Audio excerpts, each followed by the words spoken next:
Sa katulad kung walang diploma, diskarte po ang kailangan. Magandang araw mga ka-TV14.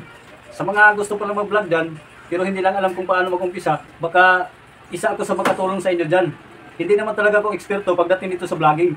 Pero i-share ko na rin yung kapiranggot kong kaalaman kung paano tayo kumita dito sa Facebook. Una, siyempre, kailangan natin na may Facebook account. At isa pa, kailangan din natin ng email address. Ngayon, pwede mo nang pagkakitaan ang yung Facebook account.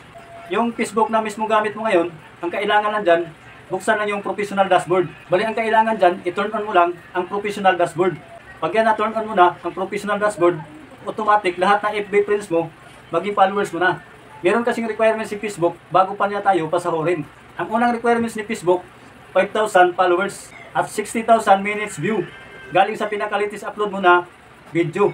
At kailangan mo lang itong maaabot sa loob ng 60 days. At kung hindi nyo naman naabot sa loob ng 60 days, wag po kayong mag-alala. Wag po kayong mag-alala dahil pwede pa rin kayong ma-monetize basta tuloy-tuloy lang yung upload. Hanggang sa maabot nyo na ang 60,000 minutes viewed. Katulad sa channel ko, yung Victor TV, bali isang taon ko bago naabot yung 60,000 minutes viewed. Maaari po kayong gumawa ng FB page. Kadikit lang po yan, dyan po sa ating personal account. Ngayon, pag nagka-open na yung inyong mga professional dashboard, ito yung mga pangunahing bawal i-upload. Una, video na may kasamang music. Pangalawa, bawal manira ang tao o lugar. Pangatlo, bawal videohan ang isang bata na mag-isa at i-upload ito. Pang-apat na bawal, yung mga disgrasya sa kalsada. Panglima, bawal po tayong magmura. Pang-anim po, bawal po nagkahubad. Pang-pito, bawal po tayong manira ng ibang bansa. Pang-walo, bawal po tayong manira ng religion. Mga iilan lang po ito na bawal i-upload kay FB. Ngayon ang tanong nyo, saan ba papasok yung sweldo galing kay FB? Papasok ang sweldo ni FB sa ating mga bank account o kaya PayPal.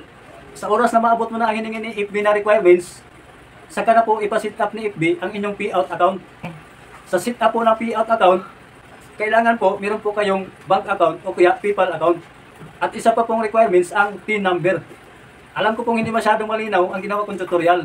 Kaya po sa mga lahat ng interesado mag-umpisa sa vlog, mag-comment lang po kayo dito. Subukan ko pong sagutin ang inyong mga katanungan sa sunod na video natin. Sa katulad kung walang diploma, diskarte po ang kailangan. Maraming salamat po sa panonood.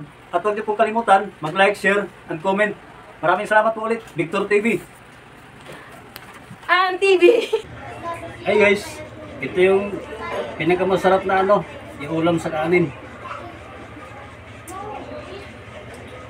Yan, subukan nyo yung ulam to, masarap.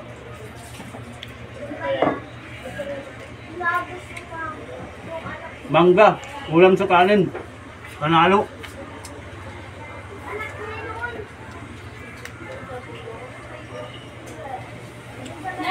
Okay.